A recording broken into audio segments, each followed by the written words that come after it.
Hola, ¿qué tal? Os habla Lunaticoin y bienvenidos a mi podcast. Segunda semana de diciembre y como esta intro se está grabando la primera de diciembre, no voy a hablar mucho del precio actual. Sí diré que cerrando el mes de noviembre hemos visto cómo Bitcoin se recuperaba del low de los 6.000 para en una semana volver a los 7.700 y que justo ahora ha vuelto a bajar a los 7.300. El tiempo juzgará el estado de salud de Bitcoin, pero todo parece indicar que nos esperan unos meses de lateralidad y rango entre los 6.000 y 8.000. Y hasta aquí el precio, porque hoy, en este último pod de 2019, tengo el gran placer de poder hablar de un tema tan importante como es la privacidad y el anonimato, con Claudia Díaz, que es profesora del COSIC de la Universidad de KU Leuven de Bélgica y también directora científica del equipo de NIM Technologies. Pero antes, un momento para mis spots. Bitter es un exchange en el que puedes comprar Bitcoin si tienes una cuenta bancaria en la Unión Europea y que tiene las siguientes ventajas sobre otros exchanges. La primera ventaja es la comodidad. Comprar Bitcoin en Bitter se hace a través de transferencia bancaria SEPA, te registras en su web con un email y un teléfono y te indican un número de cuenta de Holanda donde enviar los euros que quieras convertir a Bitcoin. Toda esta gestión de registro te lleva apenas 3 minutos y es todo el trabajo que has de hacer para empezar a usar Bitter. A partir de ahí, si tu banco te lo permite, puedes automatizar transferencias periódicas o simplemente hacerlas puntualmente y recibir a la dirección que hayas indicado los satoshis que hayas comprado. En un solo paso, tienes Bitcoin en camino de forma puntual o recurrente. La segunda ventaja es la posibilidad de apilar satoshis de poco en poco sin arruinarte en comisiones de retiro. Bitter es 100% transparente en cómo convierte tus euros a Bitcoin, a la que recibe tu transferencia SEPA, que puede tardar entre 15 minutos si es SEPA Instant o 24 horas si es SEPA normal, canjea esos euros al precio de Kraken. Este exchange, por ejemplo, te cobra una comisión de 50.000 satoshis para retiros de Bitcoin, independientemente del monto. Pero a ti, Bitter no te cobra esta comisión. Bitter sí que cobra una comisión de servicio, que a mi parecer más que merecida, del 1,5%. Y si, por ejemplo, ponemos el caso de hacer una compra de 25 euros, si tuviéramos que pagar una fee de 50.000 satoshis, esto equivaldría a precio de hoy a 3,35 euros.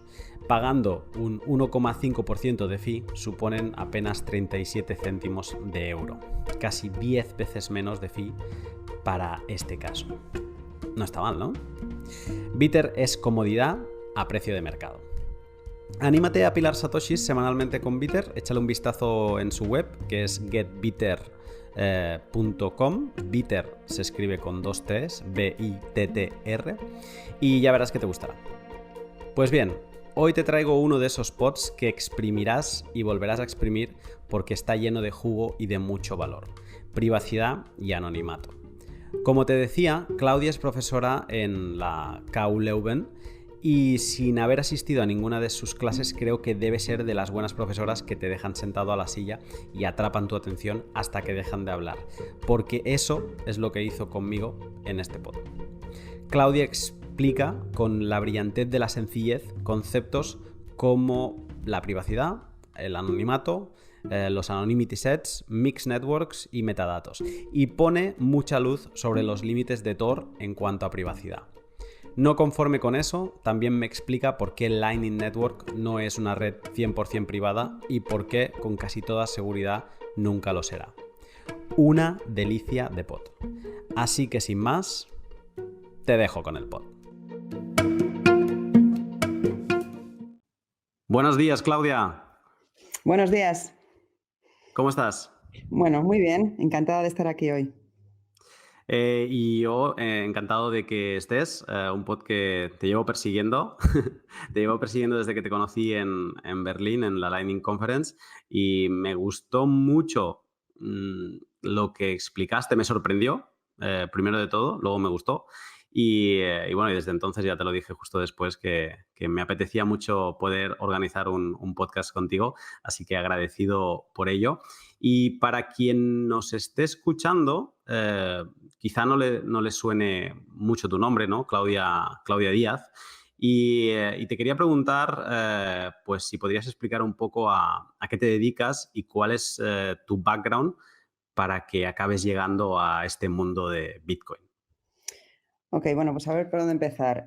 Bueno, yo hice la carrera en España, yo soy ingeniero de telecomunicación, estudié en Vigo y, digamos, mi carrera de investigación empezó cuando me vine de Erasmus a Bélgica a hacer el proyecto fin de carrera y al grupo en el que estoy ahora, de hecho, que Ujú. es un grupo de criptografía y seguridad. Y bueno, pues me gustó mucho la experiencia y entonces me volví a hacer un doctorado. Esto fue en el año 2000, mi Erasmus en el 99, mi doctorado empezó en el 2000, o sea, estamos hablando ya de la historia antigua aquí. Hmm. Y bueno, mi doctorado lo hice sobre sistemas de privacidad y en particular comunicaciones anónimas, es decir, mixed networks, mixed nets, lo que se llama, ¿no? Ujú. Digamos que en aquella época era una cosa muy poco práctica y, digamos, más académica, más de interés académico que de interés práctico.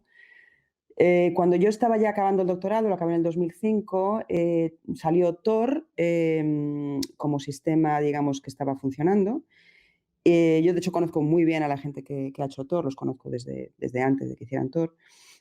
Y digamos que ya con Tor, un montón de investigación en el área de comunicaciones anónimas se dedicó a, pues, a estudiar Tor, ataques sobre Tor, mejoras.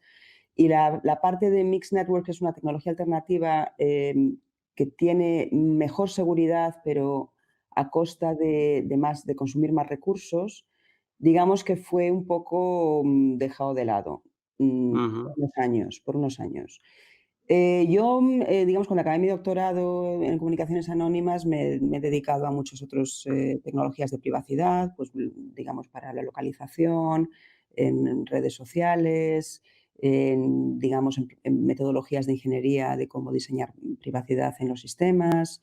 He hecho trabajos interdisciplinares también con gente que, desde el punto de vista legal, ven, pues, la aplicación de las leyes de protección de datos. Ujú. Em, He trabajado con criptógrafos en diseño de protocolos de privacidad para diferentes aplicaciones y digamos que hace unos años, en el año 2015 creo que fue, pues empezamos un proyecto europeo en comunicaciones anónimas, que fue para mí un poco volver al origen de lo que había hecho durante mis primeros años de investigación. Y este fue es un proyecto que se llama Panoramics, se acabó ya en enero de este año. Y el Ok. proyecto era sobre investigación en mixed networks, retomar los trabajos que se habían hecho en las últimas 2 o 3 décadas y dar un impulso a esa investigación y, digamos, tener diseños prácticos que pudieran utilizarse y que sean una alternativa para Tor. Porque, bueno, Tor está muy bien, pero está muy optimizado para lo que es browsing, para la navegación de Internet, que es una aplicación Ujú. bastante complicada de anonimizar.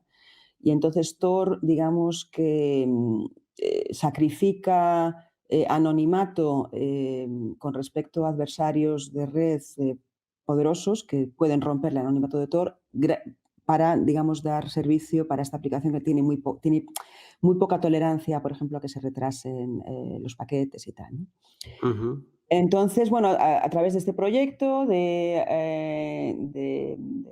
Panoramics sobre Mixed Networks, cuando ya el proyecto estaba acabando en el último año y estábamos viendo, pues, vías de explotación, digamos, uno de los compañeros del proyecto, Harry Halpin, eh, se le ocurrió que quizá podríamos hacer una startup comercializando, digamos, llevando los prototipos que salieron del proyecto, digamos, dándoles hay que todavía dar o sea, los proyectos de investigación, ya sabes que los prototipos que salen no están disponibles para comercialización ni mucho menos, o sea, son prototipos de Ujú. investigación. Entonces, pues bueno, el montar una startup para tratar de llevar esas tecnologías al mercado. Y bueno, en un principio fue una cosa muy exploratoria, nos animó mucho la Comisión Europea, el Project Officer y los revisores del proyecto Les pareció una idea fantástica el tratar de llevar esto al mercado, entonces nos animaron mucho, sobre todo a Harry, para que fuese adelante. Y bueno, pues él empezó a explorar posibilidades dentro del mundo de Bitcoin y de los startups y vio que realmente había interés para, digamos, tener una solución que proporcionase protección a la privacidad para las aplicaciones desde el punto de vista de la protección del tráfico. Ujú. Y bueno, yo, digamos, en un principio iba a tener un rol un poco más pequeño en el proyecto, pero luego me interesé más y estoy muy metida ahora, digamos, sobre todo con lo que es el diseño del sistema. Y lo que estamos intentando hacer es, digamos, diseñar, producir, y poner en el mundo, una infraestructura de privacidad, que proporcione protección a aplicaciones de manera que haya protección para los metadatos, lo que se llama traffic data. Eh, Ujú. ¿Metadatos es correcto en español? ¿Metadata? Sí, sí, sí. Metadatos. Pues digamos protección de que si hay un adversario en la red que ve los paquetes que envía cada uno y los paquetes que recibe cada uno, pues que no sean capaces de ver qué servicios estás utilizando o qué patrones tienes en la utilización de ese servicio, porque esos datos, analizar esos datos puede dar muchísima información sobre lo que estás haciendo. Y sabemos además que hay muchos esfuerzos para capturar esos datos y para analizarlos. En los documentos de Snowden ya del año 2013 ya se vio que la NSA, por ejemplo, y GCHQ tienen bastantes esfuerzos y proyectos dedicados precisamente a eso. O sea que es necesario tener protección si queremos, no estar expuestos cuando utilizamos Internet. Entonces, Ujú. bueno, lo que proporcionamos, NIM, la idea es proporcionar protección a los metadatos y también combinarlo con lo que llamamos un sistema de credenciales anónimas que permite no solamente ser anónimo, sino también tener ciertas garantías de integridad. Por ejemplo, tú puedes tener un sistema que solamente quieres autorizar el acceso a ciertas personas. Imagínate Ujú. que yo tengo un sistema para estudiantes, por ejemplo, pues Sí. a lo mejor solamente gente que tiene un carnet de estudiante válido puede entrar.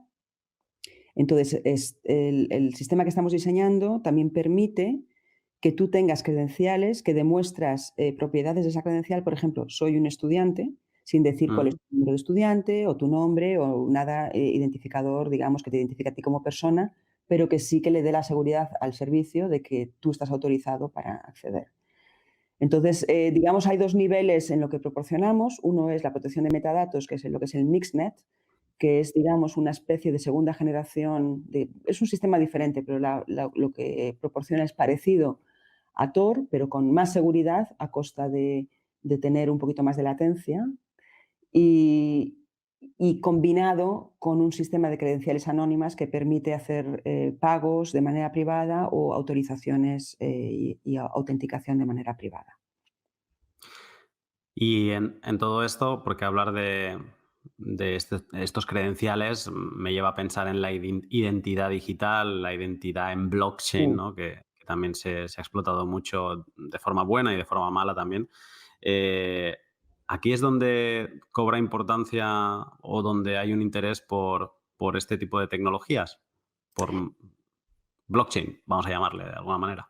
Digamos que el interés, yo creo que el interés es el tener los dos bloques juntos. Las tecnologías de credenciales anónimas han sido investigadas también durante bastante tiempo. De hecho, la Unión Europea ha tenido como 3 o 4 proyectos gordos financiando estas tecnologías. Yo creo que han metido como 20 millones fácilmente. Prime Life, Ujú. ABC for Trust. Digamos, las credenciales anónimas es una tecnología para la gestión de identidad con unas garantías de privacidad muy altas. Y lo que tienen es lo que se llama selective disclosure, castellano, pues no sé cómo decirlo. Sí, Disclosure. como exposición Exposición selectiva. selectiva, sí, Sí. que te permiten, digamos, tener certificación de tus atributos. Imagínate que mi DNI estuviese hecho con esta tecnología, por ejemplo, Mm. y que yo cuando vaya a comprar, pues por ejemplo, una botella de vino, tenga que probar que tengo más de 18 años. Pues aunque la credencial lo que tenga codificado sea mi fecha de nacimiento exacta, estas tecnologías son protocolos que me permiten probarle a la tienda que yo tengo un carné válido emitido por una autoridad válida que certifica que yo tengo más de 18 años. Y lo haría o más de 18 o más de 20 o menos de 60 o lo que quiera probar sin tener que enseñar mi fecha de nacimiento. O Ujú, incluso, cosas más complejas, como que yo soy residente en esta ciudad y además tengo, una edad determinada y además, o sea, digamos, cualquier tipo de proposición lógica la puedes probar tanto enseñando el atributo de manera selectiva como probando, cosas sobre el atributo mayor que, menor que, ujú. pertenece a un conjunto de cosas que están, por ejemplo, permitidas, sin decir cuál exactamente es la que es dentro de ese conjunto. Digamos lo que son zero knowledge proofs, te permite hacer con respecto a tu identidad. Entonces, Ujú. es una tecnología muy potente. El problema es que estos proyectos, que ya te digo, de la Unión Europea, que empezaron incluso yo creo que en los primeros 2000, esto ya no es nuevo, viene de bastante tiempo atrás. Si no tienes un sistema de comunicaciones anónimas debajo, entonces, de alguna manera, todo el cripto fantástico que tienes en los protocolos se rompe por los metadatos. Porque Vale. aunque, digamos, el que me da la credencial y al que yo le enseño la credencial, basándose en el protocolo criptográfico de conseguir y enseñar la credencial, ellos no son capaces de ver que soy la misma persona, si yo no estoy protegida a nivel de red, viendo la IP, sí que pueden saber que soy la misma persona. Entonces siempre había esta especie de assumption, de creencia, bueno, no sé, assumption, no sé cómo se dice, Mm, de no sé, la verdad es que estoy déjame, ¿cómo no, se no, dice yo aquí? también. Es una de esas palabras que la tengo memorizada en inglés y Sí. no. Bueno, supone, o sea, hay una suposición, Ujú, de que hay un canal anónimo, pero claro, el canal anónimo, ¿cuál hay? Y digamos, lo que existe es Tor, y Tor tiene problemas porque, como digo, si el adversario es capaz de ver la entrada y la salida, es capaz de hacer correlación, utilizando tiempos y número de paquetes, y ver que efectivamente una entrada es una salida y hacer linkarlo, digamos, ¿no? mm. Relacionarlo y romperle el anonimato. Ahora, más adelante te voy a preguntar más en concreto por Tor, más en concreto por Mixnets, pero ahora que dices esto mismo, incluso sin salir de la red Tor, ¿también se extraen este tipo de información? Sin salir de la red Tor, ¿te refieres a si haces un acceso a un onion service? Sin pasar por un exit node, digamos, Sí, o sea, sin. cuando vas a un onion service. Ujú, Eso, digamos, requiere un adversario que tenga más cobertura. Pero si piensas en un adversario, pues, como la NSA o como una telco gorda como Deutsche Telekom o incluso Telefónica, que tienen visibilidad en muchísimas canales, digamos. ujú. Si ellos son capaces de ver 2 conexiones por las cuales va, tu tráfico, es posible relacionarlos porque digamos, los tiempos y las distancias y los números de paquetes son muy únicos, en Vale. cada flow. Entonces es como lo que se llama un fingerprint, es como una huella digital. Cada flow es muy diferente, hay mucha diversidad y si no haces nada para alterar ese flujo de tráfico, ¿y qué puedes hacer para alterarlo? Retrasarlo, añadir tráfico falso, ese tipo de cosas, que eso es lo que hacen los mixed networks, pero si no haces Ujú. eso, no lo hace, entonces se puede seguir.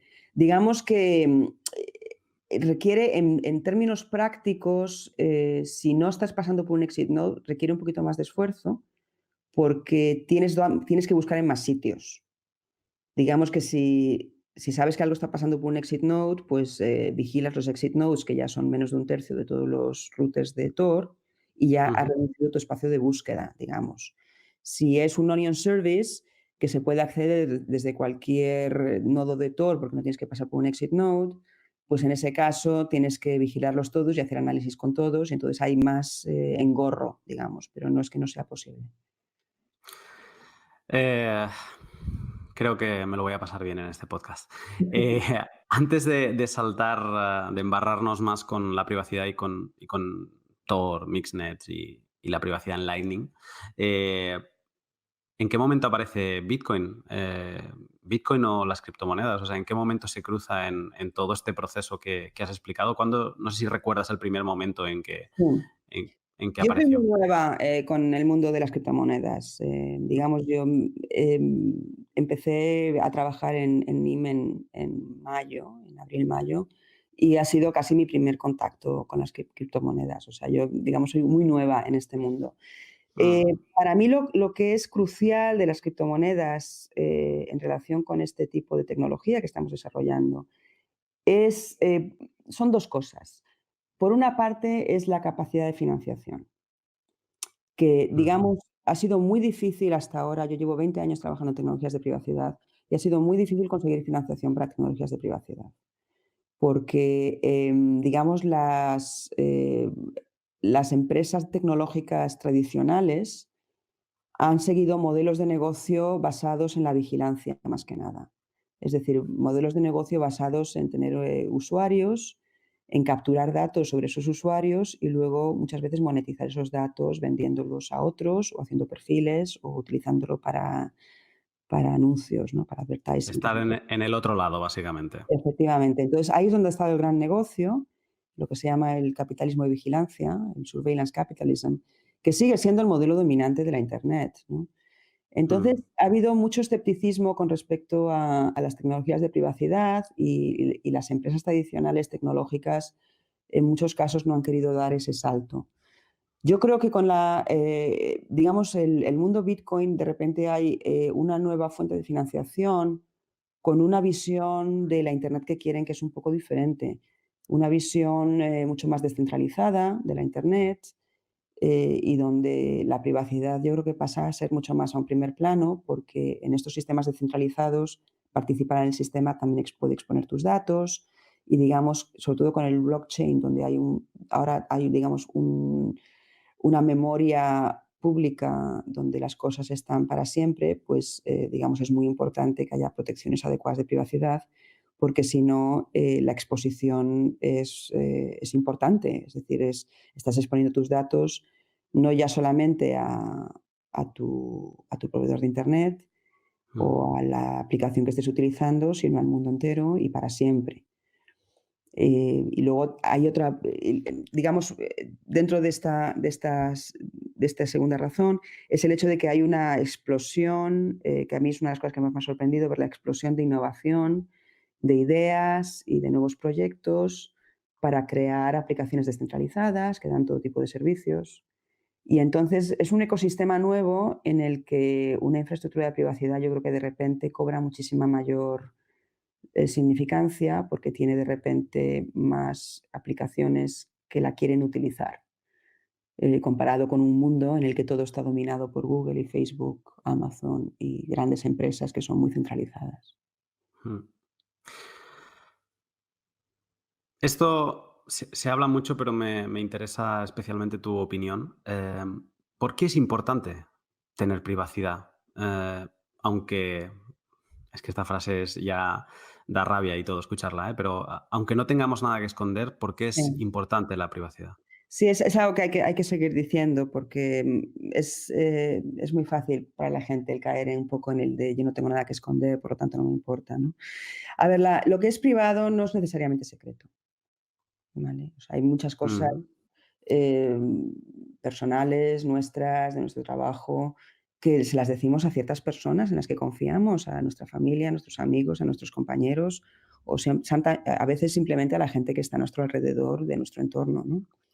O sea, no mm, son cosas que sean necesariamente secretas. El problema es que, no son secretas, pero son personales, dicen cosas de nosotros, revelan quiénes somos, qué nos interesa, qué nos motiva, qué debilidades tenemos, qué inseguridades tenemos, este tipo de cosas. Y el problema es que la información es poder. Yo creo que eso es algo que es importante tener en cuenta. Y entonces, cuando estamos dando información sobre nosotros a otras personas, les estamos dando poder sobre nosotros.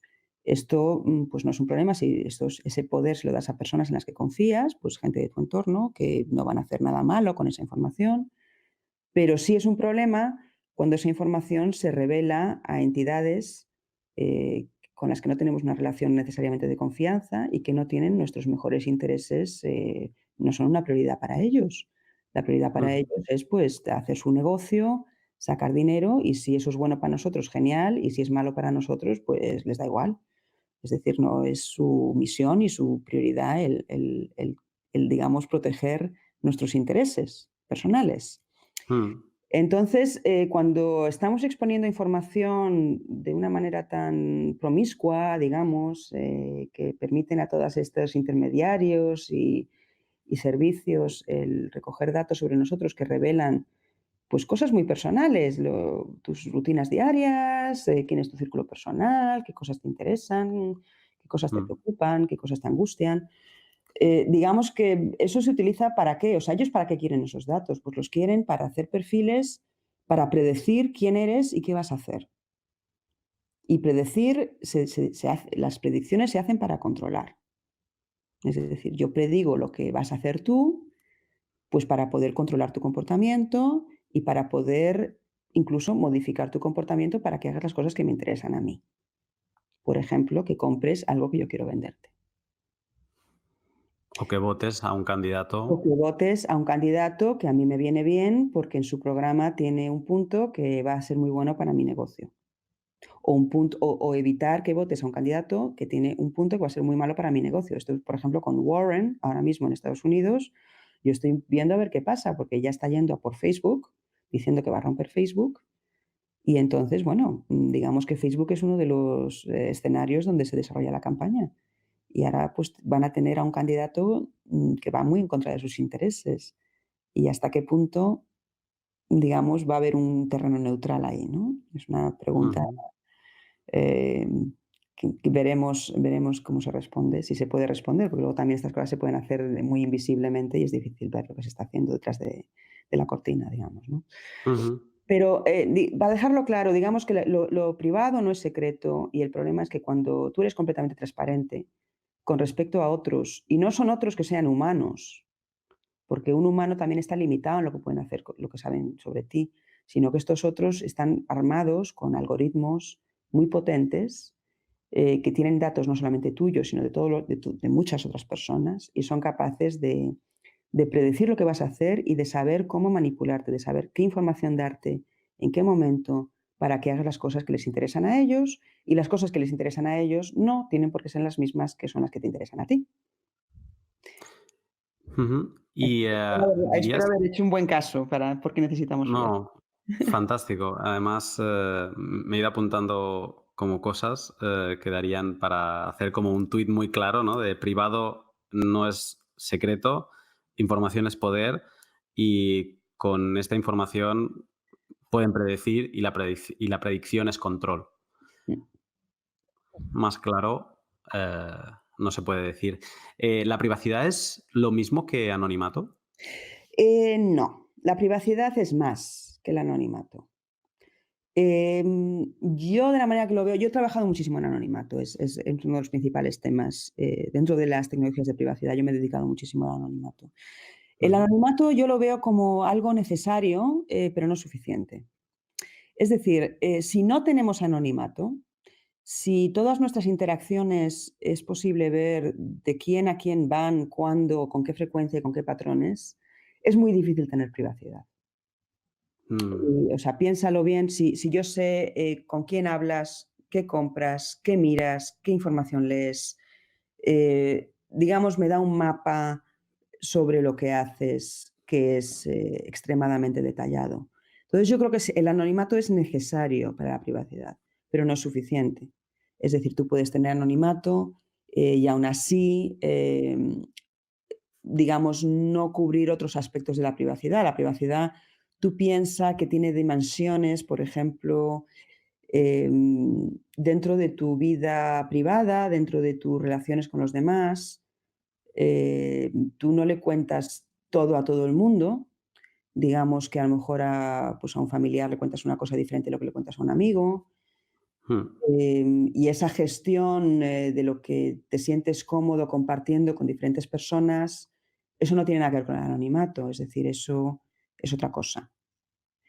El anonimato yo lo veo como una tecnología muy importante para la privacidad, cuando la privacidad es entendida sobre todo como privacidad con respecto a la vigilancia masiva. Ujú, El anonimato te protege de la vigilancia masiva bastante. Entonces, la privacidad en esa dimensión de vigilancia masiva, el anonimato es importante. Pero tienes que pensar que muchas veces vas a tener comunicaciones o interacciones con otros con los que confías y que sabes que quieren que eres tú, no quieres ser anónimo contra ellos, con respecto a ellos. Yo cuando hablo con mi madre por WhatsApp, quiero que sepa que soy yo, no quiero ser anónima. ¿Mm? mm, O cuando hago el login en mi universidad para pues, acceder a mi email, quiero que sepan que soy yo, no quiero ser anónima. Entonces, y eso no quiere decir que no haya ningún problema de privacidad en mi interacción con mi email o en mis conversaciones con mi familia, ¿no? ujú. Entonces, no, la privacidad es más que el anonimato, pero sin anonimato es muy difícil tener privacidad con respecto a terceras partes. Interesante porque son dos conceptos que yo peco muchas veces de utilizarlos como la misma cosa y de forma indistinta. Mm. Eh, y es interesante esto. ¿Es Internet el paraíso para los que han soñado con ser el gran hermano? Am, pues en cierto sentido yo creo que sí, porque los protocolos de Internet están hechos de tal manera que exponen muchísima información por defecto a los intermediarios. Ahora, últimamente tenemos ya encriptación de punto a punto de manera bastante sistemática, tanto en browsing como en mensajería, lo cual ha sido un avance enorme. Hasta ahora, hasta hace unos años ni siquiera eso estaba, digamos, en marcha. Las comunicaciones estaban en claro muchísimas. A día de hoy siguen muchas en claro, pero cada vez menos. Mm, Pero en cuanto a lo que son los metadatos, están completamente expuestos y tenemos poquísimas soluciones para protegerlos. Entonces, en ese sentido, las empresas que quieren hacer vigilancia masiva, empresas o instituciones, pues, digamos, de naciones, como servicios de inteligencia, que quieren hacer vigilancia masiva, lo tienen bastante fácil. Y hay un gran mercado de la vigilancia y, bueno, todo un sistema económico montado sobre la vigilancia. Ahora mm, bien, lo que me gustaría decir, sobre todo con respecto a las tecnologías, una motivación también para por qué queremos tener comunicaciones anónimas, es que yo creo que es un paraíso para Gran Hermano, pero curiosamente creo que los malos, digamos, la gente que quiere que se dedica, pues, al crimen, organizado o que al fraude, esa gente no lo tiene tan difícil esconderse. mm, Entonces, estamos en una situación que es bastante mala porque, digamos, la persona normal que simplemente quiere utilizar Internet, pues, para, pues, hacer sus cosas de su vida, hablar con sus amigos, de acceder a información, comprar, lo que sea, pues, digamos que la infraestructura que utilizan está muy expuesta, con lo cual todo lo que hacen es visible. Ahora, el que está en el crimen organizado tiene recursos para esconderse, digamos, estar por debajo del radar, pues, por ejemplo, haciendo cosas utilizando ordenadores de otra persona a través de malware, y, digamos, hacer digamos, las cosas sensibles que tengan que hacer, los actos criminales que tengan que hacer, que aparezca otra persona como culpable y no ellos. Digamos que el que está dispuesto a tener un esfuerzo para esconderse, hay muchas opciones para esconderse. El que quiere simplemente hacer su vida, pues está completamente expuesto. Y bueno, digamos que aquí es donde entran un poco las soluciones que queremos proponer nosotros. Eh, Digamos que es, bueno, pues queremos tener un sistema que proteja por defecto a todo el que lo use y mm, que las personas que quieran hacer sus transacciones o sus comunicaciones digitales, pues que tengan una manera segura y anónima de hacerla. mm. Nos van a acusar seguramente de que esto ayuda a los criminales, pero es que los criminales tienen 1000 maneras de hacer las cosas. Los que no tienen 1000 maneras de hacer las cosas son la gente corriente. Mm. Me sale dos preguntas que son un poco para aclarar. Quizá alguien nos está escuchando y estamos hablando de los metadatos. De hecho, ahora has introducido también la otra parte de que las comunicaciones empiezan en muchos servicios a estar encriptadas de extremo a extremo. De hecho, creo que WhatsApp a lo mejor hace solo 2 años que que tiene las comunicaciones encriptadas de extremo a extremo. Entonces, te quiero preguntar, por un lado, cuando una aplicación te dice, como WhatsApp, que esta conversación está encriptada, ¿eso significa que ni ellos mismos ven el contenido de... O sea, nadie puede ver el contenido de esa conversación aparte de los dos interlocutores? Y otra pregunta sería, entonces, si puedes explicar resumidamente por qué estamos expuestos a los metadatos, qué son los metadatos. A ver, si WhatsApp, si lo que dicen es verdad, entonces sí que sería cierto que nadie puede ver la conversación. Pero eso sí es lo que dicen es verdad. Y Mm, hay, digamos, yo no soy experta no me dedico a ver el software de aplicaciones como esta, pero sí que hay gente que a veces dice que hay problemas y que es posible y que no es imposible, digamos, hacer lo que se llama un man in the middle y poder quizá decirte a ti que tienes que esta es mi clave cuando en realidad es la de WhatsApp y decirme a mí mm, que esta es tu clave cuando en realidad es de WhatsApp y ellos están en el medio y son capaces de desencriptar las cosas. Eso es una posibilidad. Luego hay cosas que no se envían encriptadas, por ejemplo, cuando pones un link en WhatsApp que aparece el mm. preview, ¿sabes? Que aparece como Sí. la foto de la página. Bueno, pues para hacer eso no puede ser privado, porque WhatsApp no podría coger y encontrar ese preview si no es capaz de ver el link. Entonces, esas Mm, cosas, por ejemplo, son visibles. En ese sentido, ya te digo, hay ciertos cualificaciones, pero en principio, si uno confía en lo que dice WhatsApp, o si no, WhatsApp Signal, que sí que tiene el código abierto y se puede comprobar mejor, sí que significa que lo que es el contenido de tu conversación no está disponible para ningún intermediario. Entonces, ¿qué son mm, los metadatos? ¿Qué es lo que está disponible? Pues los metadatos es todo lo demás que no es el contenido. Entonces, es la localización desde la que tú envías la información. Eh, ¿Quién la envía de origen? ¿Quién la recibe de destino? ¿A qué hora se envía? ¿Cómo de larga es? ¿Cuántos bytes tiene? Todas estas características de la información que no son el contenido en sí, es lo que se llama el metadato. Si lo piensas en términos de una carta, los metadatos serían todo lo que hay en el sobre, pues, mm. la dirección de destino, el remitente, la fecha del sello, cuando se ha enviado la carta, el peso de la carta, todo eso son los metadatos. Y antes cuando te he preguntado por privacidad y anonimato, y ahora juntándolo con estos metadatos, no sé si has investigado un poco o si has leído más profundamente sobre Satoshi, porque Satoshi era anónimo, pero digamos que hay muchos metadatos que él ha ido dejando, las horas en las que publicaba, etcétera, etcétera. Mm, ¿Crees que algún día estos metadatos podrían, si es que no lo hacen ya, desanonimizar a quién era Satoshi? Uf, hombre, aquí Es se trata criptoficción esto, ¿eh? de Ahora. ciencia ficción. Digamos que, eh, esa es más difícil. Digamos que los metadatos tienen muchísimo poder, pero lo que no hayas capturado, lo que no esté disponible de aquella época, va a ser muy difícil conseguirlo ahora. Digamos que si la NSA ha estado grabando todas las comunicaciones, pues igual ellos sí que saben quién fue Satoshi, ¿no? Hmm. Em, Hombre, yo tengo compañeros que tienen ciertas hipótesis de quién ha podido ser, ¿no? Eh, yo la verdad que no he investigado mucho las leyendas. Entonces me fío de lo que me dicen los demás. Perfecto. No te voy a seguir apretando por aquí. Eh, No, se puede decir, mira, o sea, a mí la teoría de gente que conozco, bueno, que puede tener algún conocimiento de causa, dicen que Hal Finley es probablemente la persona. No sé si esa es una de las teorías dominantes. yo creo que es la más dominante. Es la más dominante. Y cobra sentido por la vida de Halfini, por cuando él se retiró y su enfermedad. Sí. Bueno, cobraría sentido. Y por el Pero al trabajo que final. hacía y los intereses que tenía. Hmm. Pero bien, bien, una teoría más que se añade a la cartera de teorías sobre Satoshi.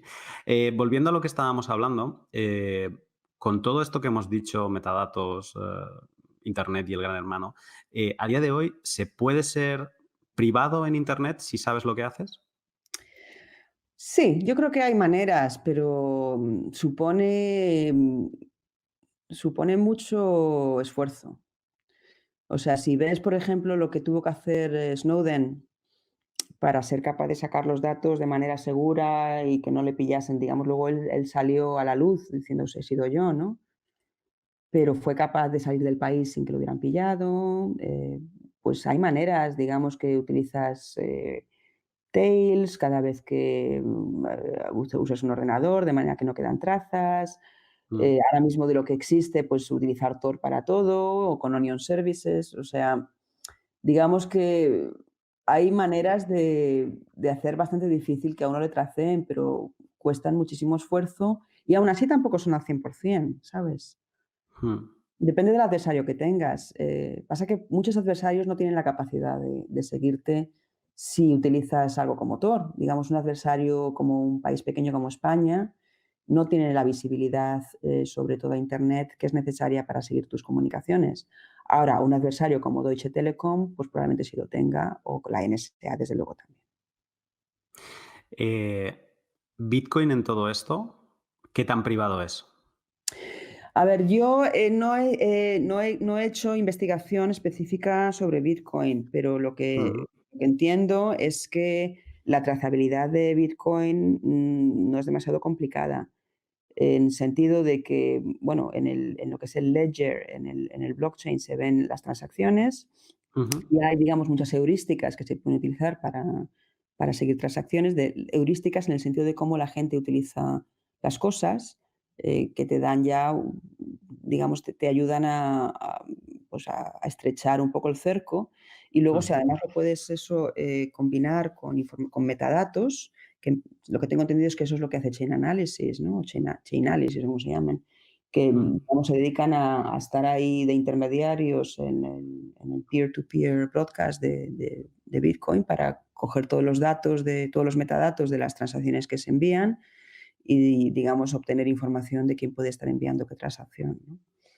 mm. Entonces, Bitcoin en ese sentido, la privacidad es bastante limitada porque, digamos que, si tu dirección IP está expuesta cuando tú envías tu transacción y las transacciones se ve el origen y el destino, aunque sean, llaves de una vez, y hay las heurísticas, digamos que, bueno, yo no estaría, digamos, no estaría demasiado confiada de estar protegida cuando utilizo Bitcoin.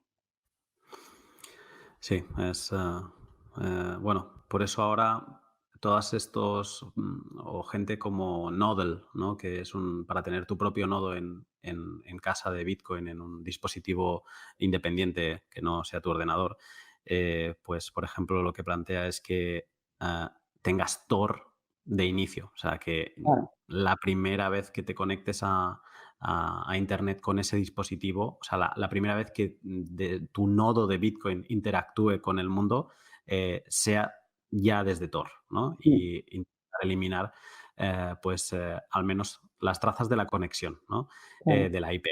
Y a partir de ahí ya, pues, entran todas las complicaciones de si tu Bitcoin tiene un KYC asociado claro. y, y todos estos metadatos, pues, de hora de conexión, y Sí. etcétera, que acabas de comentar. O sea que, por lo que entiendo, hay mucho por hacer, pero ya no es a nivel Bitcoin, es a nivel Internet en general. Sí, digamos que es que el problema con el anonimato es que el anonimato es muy frágil.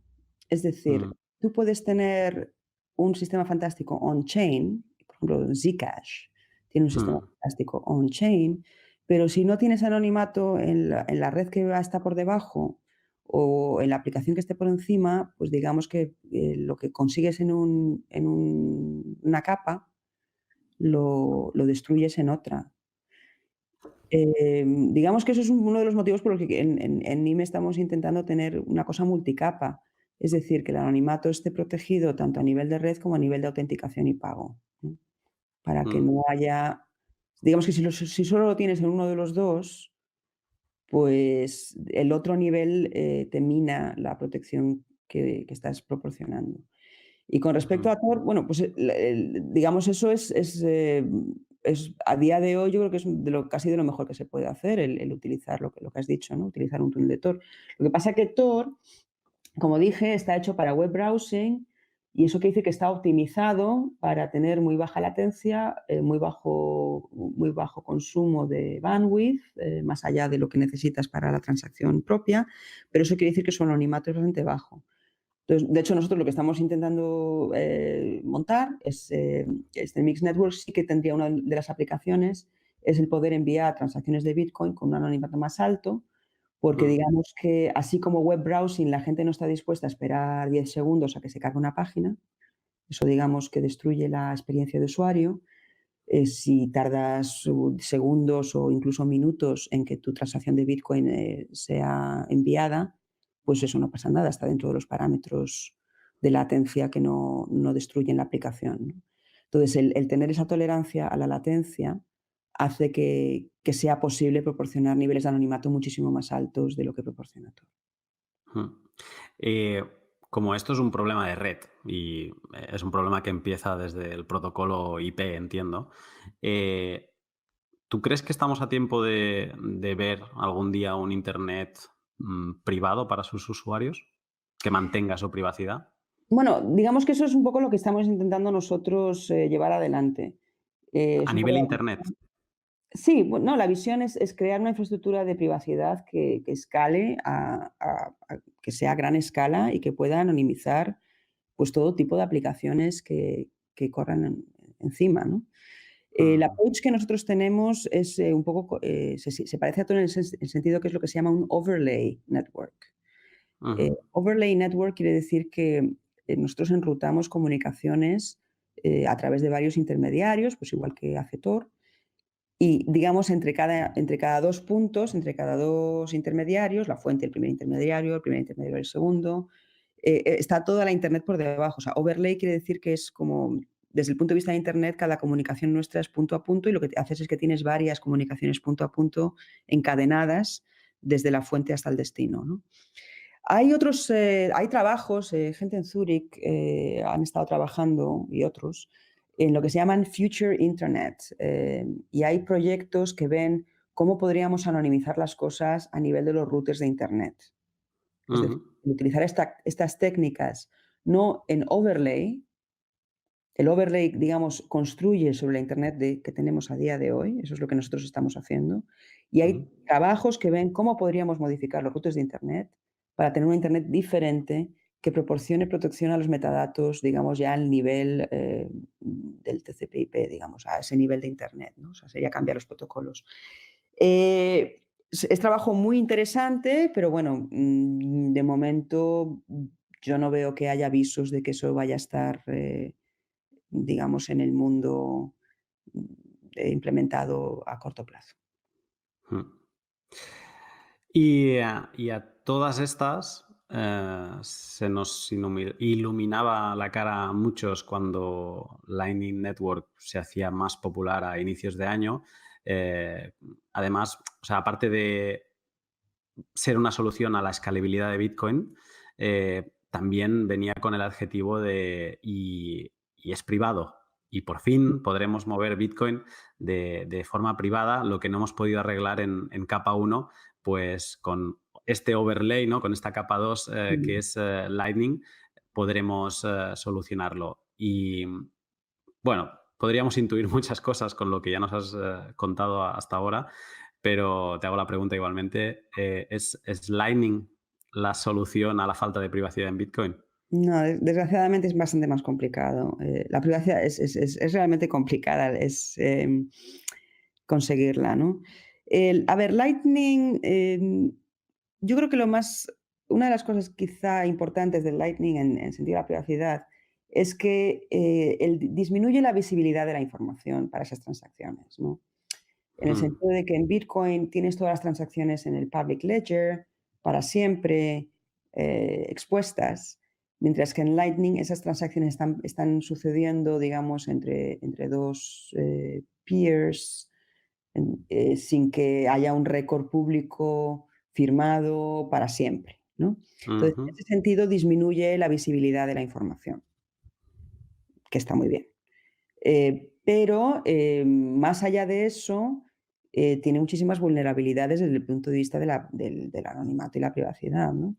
Entonces, desde el punto de vista de un adversario de red, que es capaz de ver, quién se comunica con quién, es bastante trivial ver quién está haciendo pagos a quién.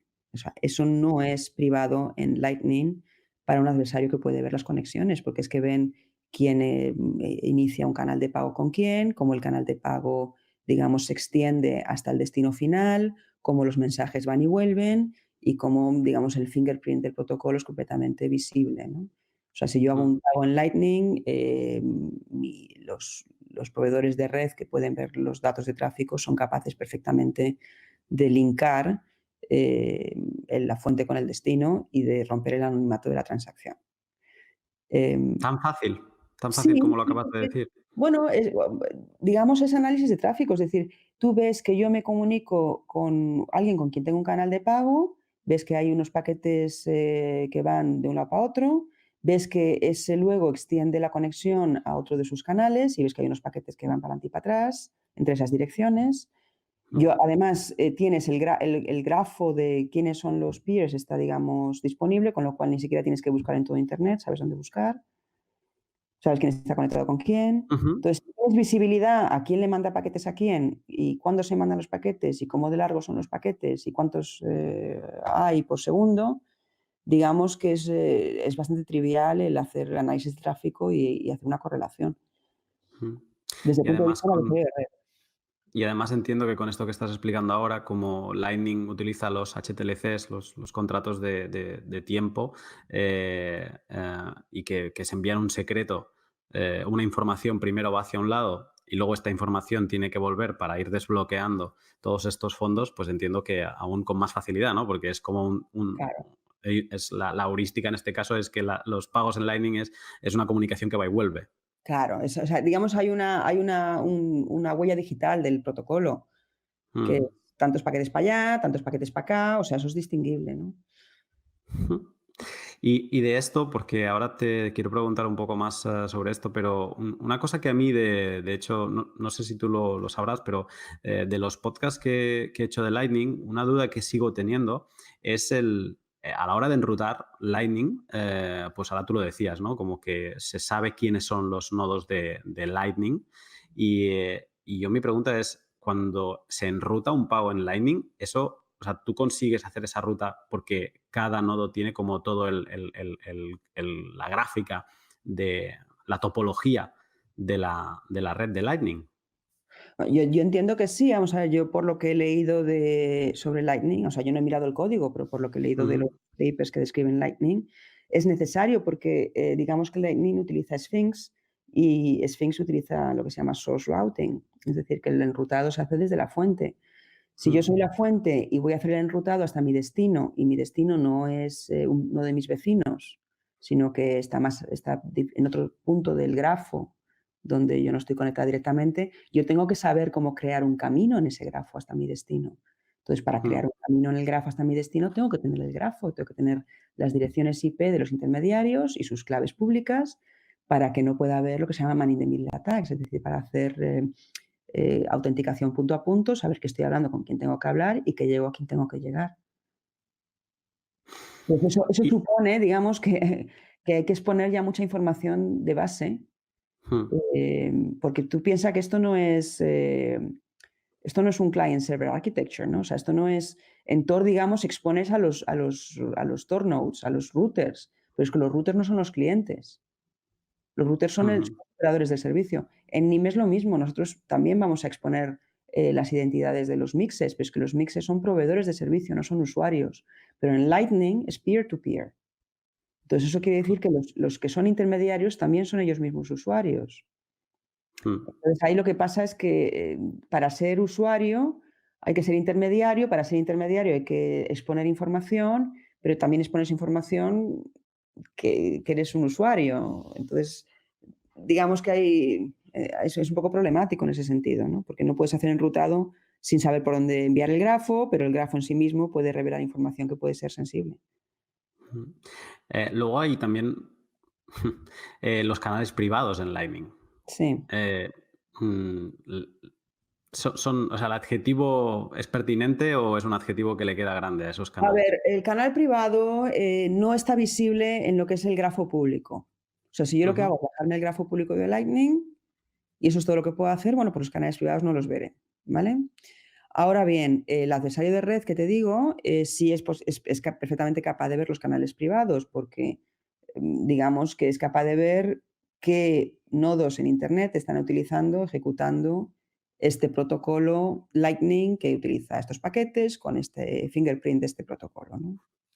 mm, Entonces, si yo veo que 2 nodos están ejecutando el protocolo de pago, que lo distingo, aunque el tráfico esté encriptado, simplemente por el fingerprint del tráfico, y probablemente sepa que esos nodos son parte del Lightning Network, aunque yo no sepa que tienen un canal privado entre ellos.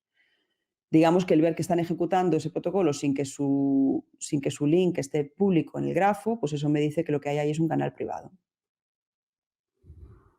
es por lógica pura. ¿No? Si veo un canal y el canal no está público, pues tiene que ser privado. O sea, sí. No está publicado en la gráfica de la topología, pero, tú ves una comunicación a nivel red como si ahí hubiera un canal. Efectivamente. Es como un canal subterráneo de agua, no lo ves, pero está. Sí, y luego digamos que cuando, tienes el radar de ver el agua. Ujú. Entonces, aunque esté subterráneo y no esté declarado, pues lo ves. Y si no está declarado, es que es privado. Sí, perfecto. Y eso también Más, puede ser bueno. sensible en sí mismo, que tú tengas un canal ahí que no has declarado.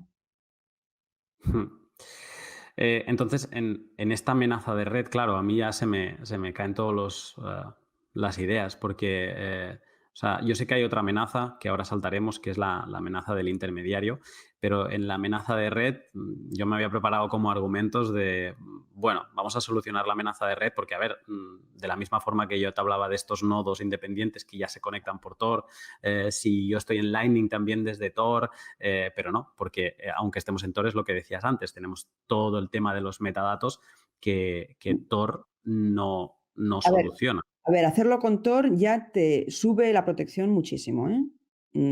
O sea, hay que dejar las cosas claras. Con Tor sube la protección muchísimo porque el ataque se complica bastante. Lo que pasa es que el ataque todavía sigue siendo posible. Con un análisis de tráfico más sofisticado sigue siendo posible.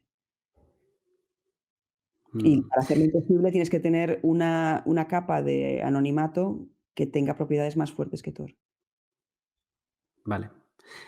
La solución entonces para este problema de una amenaza de red es una mixnet, como nos has Sí. explicado al principio. Sí. La mixnet, digamos, sobre todo si la mixnet se utiliza, que es un poco la visión que tenemos nosotros, no solo para Lightning, sino para muchas otras aplicaciones. Entonces, voy a empezar, explicando qué pasa si la utilizo solamente para Lightning. Supongamos que Ok. tengamos una mixnet, solo para Lightning.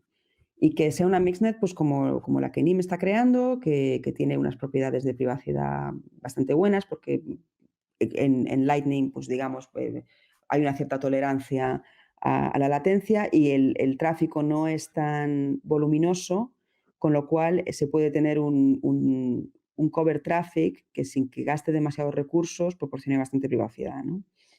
Entonces, lo que sucedería en ese caso sería que tú verías los nodos que están en Lightning y verías que muchos de ellos están enviando tráfico y recibiendo tráfico, pero no serías capaz de ver cuáles de ellos están ejecutando una transacción en estos momentos, ¿vale?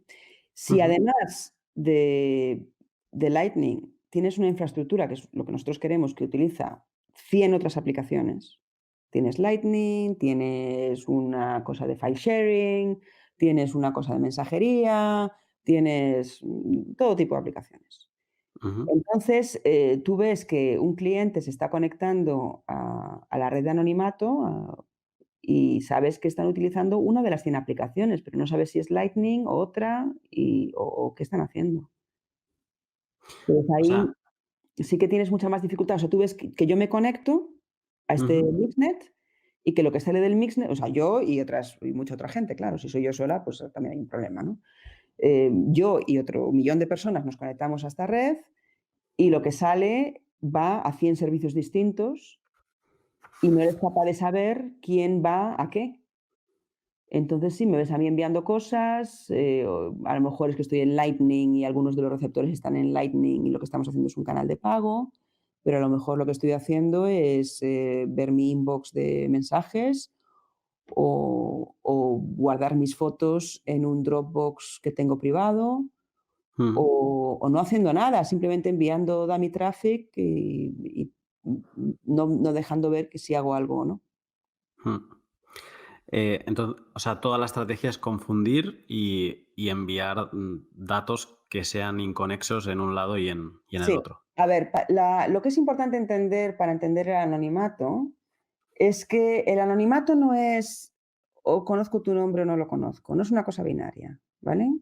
Entonces, el anonimato, de la manera que lo entendemos desde el punto de vista de la seguridad, es que tú eres tan anónimo como el grupo de gente en el que te escondes.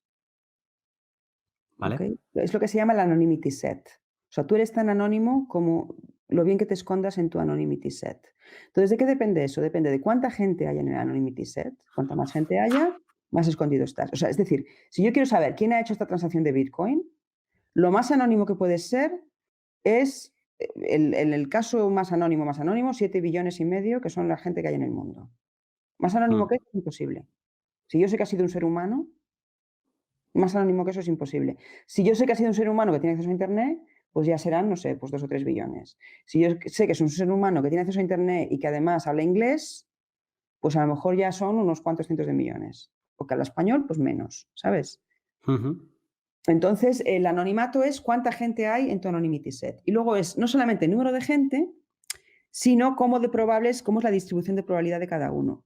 Si yo digo, pues 7,5 billones y son todos igual de probables porque no tengo ninguna información más, pues eso es súper anónimo. Pero si digo, bueno, pienso que con 90% de probabilidad fue un hombre y con 10% de probabilidad fue una mujer, pues ahí ya hay unos que son más probables que otros. O con más probabilidad ha sido alguien de Madrid que de Zaragoza, pues también ahí las probabilidades empiezan a ser desiguales. Entonces, el anonimato depende de cuánta gente hay en el grupo en el que te escondes y cómo de uniformes son las probabilidades dentro de ese grupo, ¿no? Entonces, mm, en ese sentido, Mixed Networks lo que hacen es que cogen a un montón de usuarios, o eso es lo que queremos hacer nosotros, ¿no? Coger un montón de usuarios de un montón de aplicaciones diferentes y agregarlos todos en un gran anonymity set.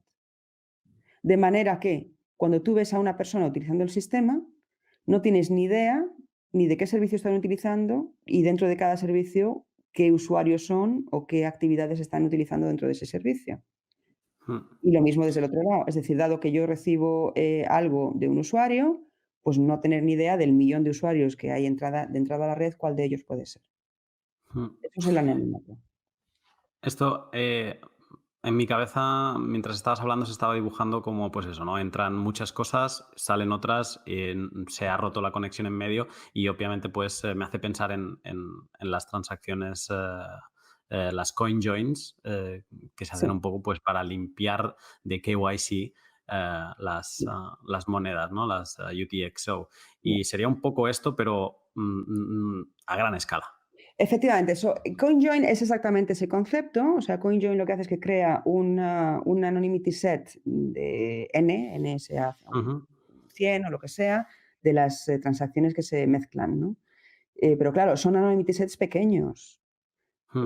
los de CoinJoin. Entonces, la idea es hacer eso, pero efectivamente a gran escala y no solamente con transacciones, sino con todos los paquetes de tráfico. Eh, con una Mixnet funcionando, con diferentes aplicaciones utilizándolo, o sea, con un anon set interesante, la amenaza de red, mm, te diría en Lightning, pero también incluso en Bitcoin sería eliminable, ¿no? Yo pienso que sí, o sea, pienso que eso iría, vamos, cambiaría muchísimo, cerraría bastante ese vector de ataque, ¿no? Siempre en estos sistemas de tráfico, siempre tienes un pequeño leakage, ¿sabes? No es la perfección de la encriptación, que si no sabes la clave, no aprendes absolutamente nada de un fichero encriptado, ¿no? Eso en Ujú. traffic análisis las protecciones son probabilísticas, son menores. Entonces siempre va a haber un pequeño leakage, pero eso ahí depende de la aplicación. Si tu aplicación es tal que tú mandas un paquete de vez en cuando, como puede ser una transacción Bitcoin, la protección puede ser altísima, altísima.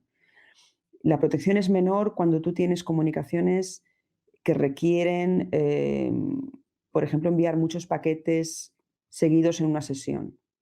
Por ejemplo, si estás haciendo navegación por Internet.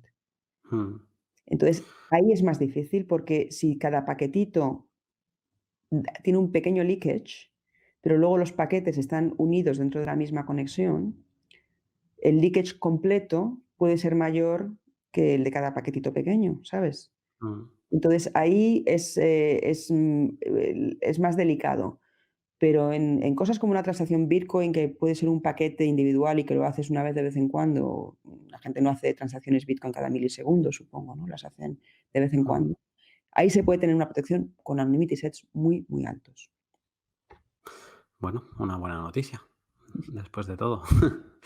Pero en Lightning hay otra amenaza, que es la amenaza, o sea, imaginemos que tuviésemos solucionada la amenaza de red, estamos trabajando en Lightning sobre una Mixnet, eh, hay la amenaza del intermediario, ¿no? Y a Mm, mí esto me sorprendió cuando te escuché hablar de esto, porque es eso, Sphinx Protocol, una de las cosas que hace dentro de Lightning es que tú, si eres un intermediario en un pago enrutado de Lightning, que tú en teoría no sepas si la transferencia se ha iniciado en mi nodo anterior y si la transferencia se acaba al siguiente nodo al que yo lo envío, ¿no? Y entonces, ¿por qué puede haber una amenaza en el protocolo Lightning desde los intermediarios, mm. teniendo Sphinx Protocol? Sí, esto viene a ser un poco lo mismo de siempre, ¿no? Que la criptografía es maravillosa y tiene todas estas propiedades tan estupendas de no mostrar ninguna información y de tener el linkability y tal. Y el problema viene a ser que la entrada, la incertidumbre que tienes de entrada y las restricciones del protocolo son tales que no tienes muchos candidatos. Entonces, sí, es cierto, yo cuando recibo, si tú me envías a mí, si tú abres un canal de pago y empiezas una transacción conmigo y me envías un Sphinx Packet, yo basándome en el Sphinx Packet, no sé si tú eres el originador o no. Ujú, El Sphinx Packet eso lo protege perfectísimamente y es fantástico. Pero yo tengo otra información, que puedo explotar para saber si tú eres el iniciador o no. Entonces, yo para empezar, ¿es un canal privado o público? Porque si es privado, solamente eres tú el que lo puede iniciar. mm, O sea, si es privado, ya sé que eres tú el iniciador, porque nadie más puede utilizar ese canal que no seas tú, porque no es público, ¿vale? mm, ah, Ahora, supongamos que es público. Bueno, pues si es público, puede ser tú o puede ser alguien que esté conectado a ti y que te esté utilizando como intermediario. Pero de los que ujú, están conectados a ti, para empezar, ¿cuántos hay conectados a ti? Probablemente no sea un número muy alto comparado con todos los nodos que hay en la red entera, con lo cual ya mm, ha reducido el anonymity set de todos los nodos de Lightning a los que están en tu zona del grafo. Y luego es posible, yo sé que viene de ti y que va no a mí, sino a mi sucesor. Entonces, yo puedo ver, tus antecesores, tus posibles antecesores. Si ujú, esos antecesores están conectados conmigo, ya sé que, no son originadores, porque no te utilizarían a ti como intermediario para pagar más cuando podrían te lo ahorrarse podría enviar directamente. enviándolo directamente a mí. Si están conectados con el sucesor al que va la comunicación, pues no iría ni por ti ni por mí, iría directamente entre ellos, con lo cual esos también los puedo eliminar, los que estén conectados al sucesor. Entonces, utilizando estas restricciones, de sabiendo cómo funciona el protocolo y sabiendo que el protocolo optimiza los canales de pago para pagar lo menos posible, digamos que hay mucho determinismo en esas Mm, decisiones. Entonces, ese determinismo a mí me permite, digamos, ver los escenarios que han podido llevar a mi observación y típicamente no van a ser escenarios donde haya miles de posibles Lightning Network nodes que son los originadores. Vas a ser, pues en el peor caso, solo tú de originador y en el mejor caso, pues igual hay 4 o 5 más que aparecen como posibles originadores, pero eso como Anonymity ya te das cuenta de que es muy ridículo, ¿no? Y sobre todo si además tienes un patrón repetido y haces una compra con una transacción con alguien y luego dentro de unos días la vuelves a hacer, pues todavía más información tendré de que probablemente seas tú, ¿no? Ujú. ¿Qué es una non-set decente? Yo pienso, a ver, depende un poco de la aplicación y de los recursos de tu adversario, ¿no? ¿Qué adversario tienes? ¿Es un adversario que va a llamar a la puerta y, y hacerte algo? ¿O es un adversario que va a vender el perfil a otros? Depende un poquito del objetivo del adversario. Mm, Yo personalmente, o sea, es una pregunta difícil de responder, ¿no? Porque es una de estas de depende. Yo personalmente pienso que es necesario tener anonymity sets de miles. Yo creo que si son menos de miles es un poco demasiado pequeño, vale. porque estás ya, digamos, centrándote en un porcentaje muy pequeñito de toda la población posible si estás por debajo de los miles. Entonces, a mí me gustaría ver anonymity sets a partir de 1000 como mínimo. Y aquí estamos hablando que en el mejor de los casos estarás entre 4 o 5 sospechosos Sí, hombre, depende de... de cuál sea la topología del Lightning Network, que no la he mirado en detalle, pero digamos que es que hay muy poca entropía, es decir, es que el enrutado optimizando coste y con una red que las conexiones no son de todos a todos, Mm, sino que son unas rutas restringidas, la entropía es que no va a ser muy alta, no puede ser muy alta. Ahora acabo de entrar que sé que los datos no son del todo correctos, pero he entrado a 1ml.com para ver el número de nodos de Lightning y estamos hablando de 10.550 nodos. Mm. Y solo con lo que tú acabas de decir, ¿no? O sea, pones algunas asunciones de, a ver, con cuántos nodos estás conectado tú, etcétera, etcétera. Estos números, primero que entiendo que 10.000 ya debe ser un número bajo o sea, la entropía desde la que partes es baja. Sí, bueno, es decente, sí. Si fuesen 10.000 a 10.000 y no tienes ni idea de quién transacciona con quién, bueno, pues, bueno, ya es algo, es algo. Pero Pero entonces, para que pero fuera 10.000 a claro, 10.000 todos los nodos tendrían que estar conectados con todos los nodos. claro, eso para empezar. Y entonces ya serían conexiones, ya serían pagos directos, ¿no? O sea, ya no tendrías lo del Mm, claro. Imagínate el collateral que tendría que tener todo el mundo, eso no escala. claro. Ese es el problema. Es que ahí hay un conflicto gordo entre el scalability, la Ujú. escalabilidad de Lightning y la conectividad, tiene influencia sobre el anonimato. Mm. Es como los trade-offs, ¿no? No puedes Claro, tenerlos todos. claro. Tienes que tener alguna cosa tiene que salir perjudicada. Lightning nace como solución a la escalabilidad. Lo único que se intentó mejorar la privacidad, por lo que tú has dicho, hay cosas en que se mejora. Por ejemplo, no queda registro y pues quizá para pagos del día a día está bien, ¿no? Que no te puedan trazar hacia atrás y ver cuál es tu bolsa de Bitcoin, ¿no? Por tu seguridad física incluso. Pero vale, solucionada la escalabilidad, la privacidad tiene aspectos que Sí, deja que en red, desear, deja que desear, sí, sí. deja que desear y en red, porque ahora voy a la siguiente pregunta en cuanto al intermediario. Si en red teníamos una solución que son las Mixnet, ¿se te ocurre solución para este problema del intermediario?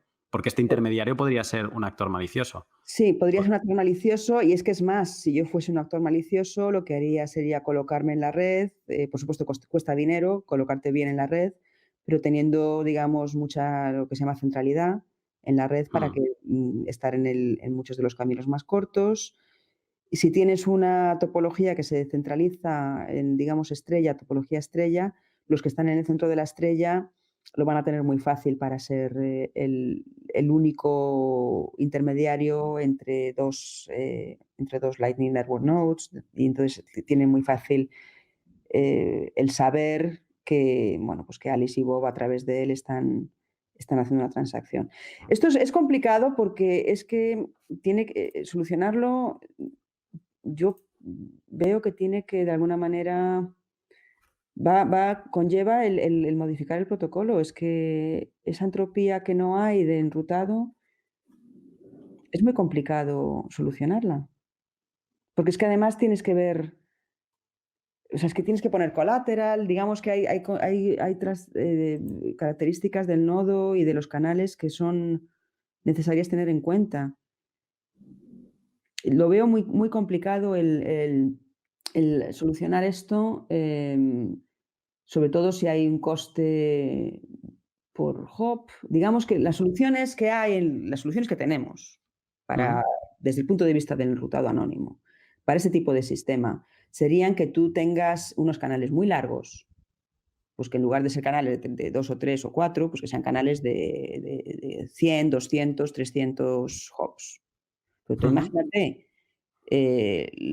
la cantidad de dinero que tendrías que pagar a los intermediarios, teniendo todo intermediarios, hay un montonazo de gente, y luego que además se te cae uno mientras estás montando todo el tinglao y tienes que volver a empezar. Mm. O sea, digamos que se vuelve muy poco práctico. Las soluciones que tenemos, que sabemos que funcionan, que es tener caminos muy largos y muy aleatorios, de manera que tú ya, ahí tu predecesor no tienes ni idea de que sea el originador, porque la cosa da tanta vuelta, que el que uno sea tu antecesor dice muy poquito. Y que eliminas la presunciones que tiene Lightning, como que vas a escoger el camino más barato y Tiene que más ser camino conectado, más aleatorio rápido. y largo, pero es que camino aleatorio y largo, te complica el tema económico, Mm, porque tienes que pagar un montón de fees a los intermediarios. El tema de capacidad, a nivel global lo haría incluso más complicado, porque eso disminuiría la cantidad de transacciones que se pueden hacer, porque tienes todo el colateral que se tiene que poner en todos estos 200 intermediarios, imagínate. Y mm. luego, en términos de eficiencia y de disponibilidad, si te falla un intermediario, se te cae el canal entero y tienes que volver a empezar. O sea, que tiene las soluciones que hay no son prácticas. Tienen conflicto grande con otros requisitos importantes de Lightning. Con O sea, pero teniendo la parte de la amenaza de la red solucionada, podríamos, digamos, o sea, ¿o crees que sería bueno decir, aceptamos Lightning, como aceptamos Pulpo, aceptamos Lightning para solucionar la escalabilidad, aún sabiendo que en privacidad tenemos Sí, factores de ataque? no me parece descabellado, y te digo por qué. A ver, el adversario de red es un adversario, que tú no controlas, ¿vale? Mm, Si tu tráfico de red está siendo monitorizado, tú ni lo sabes, ni lo controlas, y a menos que utilices un mixnet, puedes hacer muy poquito para defenderte. Cuando se trata de los intermediarios, tú piensas que esto es source routing, como dije, es decir, que la fuente elige el camino. mm, Pues tú, digamos, tienes también el poder como fuente de a lo mejor no elegir el camino más corto o el más barato, sino elegir el camino en el que más confías. claro. Digamos Sí, que, es un camino de confianza, ¿no? claro, o sea, tienes el poder de decisión. Entonces tú puedes decidir utilizar, a lo mejor, evitar ciertos caminos que a lo mejor serían posibles porque no confías en alguno de los intermediarios, ¿no? Entonces, Mm, sí, el adversario de red tú no lo controlas y contra ese sí que podemos hacer algo con un mixnet. El adversario intermediario, dado el protocolo de Lightning, no hay una solución, digamos, fácil o disponible, pero, hay más control por parte de la persona que inicia la transacción, en el sentido de que esa persona elige quiénes son los intermediarios. Entonces, puede incluir algún tipo de reputación o de confianza en esa decisión.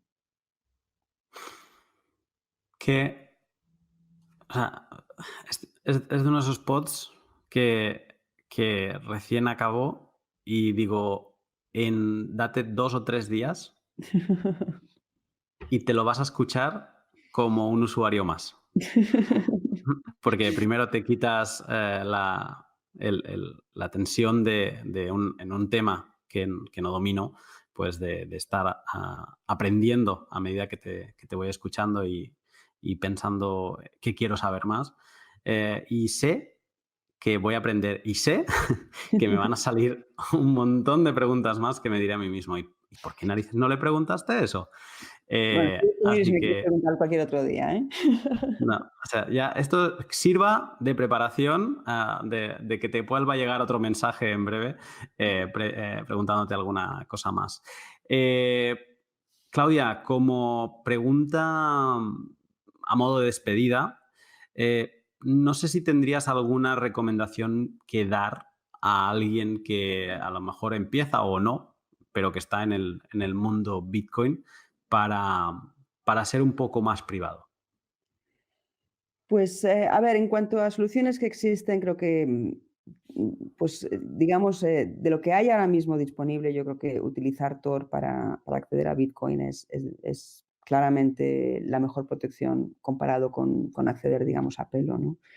Ujú, Y digamos, el lo la recomendación que tengo es que la gente tenga un poquito de escepticismo con respecto a las propiedades que tengan. O sea, que no tengan sobreconfianza pensando que porque es, digital y es un poquito complicado, están protegidos. Es decir, bueno, pues el tener un poquito de cautela de de no hacer cosas que puedan ser problemáticas, porque la protección que hay es bastante cuestionable, ¿no?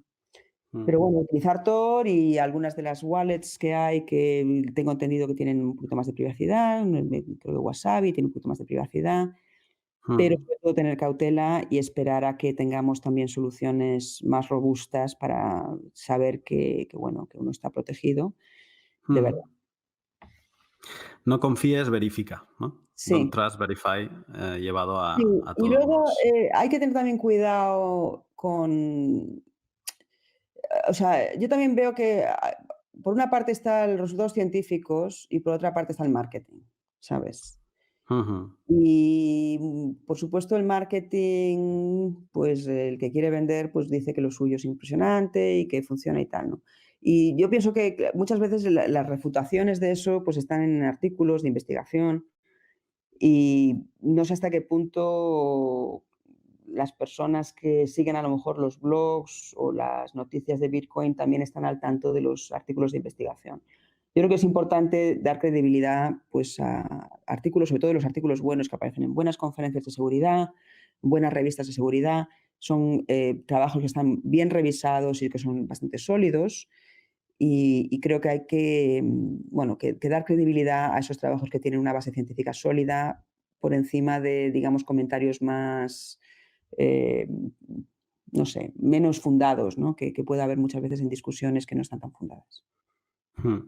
Como dirían en los conciertos, la última, la última. ¿Recomendarías algún publicación, ¿no?, digital, que va a ser más sencillo, sobre seguridad y privacidad? Sí, a ver, te puedo decir las grandes, ¿no? Mm, Las súper prestigiosas. En seguridad, ahora nos estamos moviendo un poquito más a revistas, pero las grandes, las más prestigiosas son conferencias. Y ajá, digamos, las conferencias más importantes de seguridad están las 4 de 4 top conferences, ¿no? Las 4 grandes que son Usenix Security Symposium, IEEE Security and Privacy Symposium, ACM, CCS, Computer and Communication Security. ujú, La cuarta es NDSS, Network and Distributed System Security. Yo también recomendaría PETS, que es Privacy Enhancing Technologies Symposium. Esa está más centrada en privacidad, pero también es de muy alta calidad. Hay algunas otras, digamos, venues que también son buenas, EuroSMP, ESORIX, pero bueno, esas son lo que aparezca en esas conferencias suele ser resultados de mucha calidad. mm. Y ahora ya sí, la última, última, hablas de Tor, Y VPNs también. Financial Cryptography, que Okey, seguramente también tiene artículos relevantes sobre este tema, también es una conferencia buena. vale. Pues te preguntaba ahora, Tor, lo hemos mencionado constantemente y ahora lo recomendabas. Luego también está las VPN, es una cosa que Sí. se habla mucho. Privacidad, necesitas una VPN. ¿También es recomendado? A ver, Tor le da mil vueltas a las VPNs, ¿ok? Mm, Una VPN es un sistema centralizado. Quiere decir que la VPN tiene toda tu información. Es decir, la VPN es un Central Point of Surveillance. La VPN sabe quién eres y ve absolutamente todo lo que haces. Vale. Pues las VPNs, digamos, son en ese sentido un poquito arriesgadas. Tor es como 3 VPNs, una dentro de la otra. De manera que la primera VPN sabe quién eres, pero no sabe dónde vas. La Ajá. segunda no sabe nada, sabe que alguien va a algún lado. Y la tercera, no sabe quién eres y sabe el destino. Entonces ahí hay linkability de que tienes que tener corrupción de la primera y la última, que estén, digamos, conchavadas, trabajando juntas. Si están trabajando juntas, la primera y la última sí que pueden hacer un end-to-end correlation, lo igual que lo puedo hacer en Network Adversary, contar paquetes, tiempos y tal, y ver que esta conexión parece que es esta misma. Pero si no están conchavadas la primera y la última, tienes protección. O sea, con que si una de ellas es maliciosa pero la otra no, tienes protección. Mientras que en la VPN es un sistema centralizado que dependes completamente del operador de la VPN y tiene el poder de ver absolutamente todo lo que haces. Entonces, en ese sentido, creo que Tor le da 1000 vueltas a las VPNs. Tor directamente. Nos dejamos de VPN. O sea, mejor que Tor es un mixnet, pero si no tienes un mixnet, desde luego Tor mucho mejor que una VPN. Perfecto, Claudia. Pues nada, voy a digerir todo esto, que no es poco, y me ha parecido una conversación extremadamente interesante. Sé que a quien lo escuche le va a parecer también, y te agradezco mucho el momento, además en fin de semana, o sea que te estoy robando totalmente tu tiempo. Así que muchas gracias por haberme cedido esta hora y 22 minutos ahora mismo. Bueno, muchísimas gracias. Ha sido un placer para mí el hablar de estos temas. Pues estamos en contacto. Un saludo. Venga, un saludo. Muchas gracias.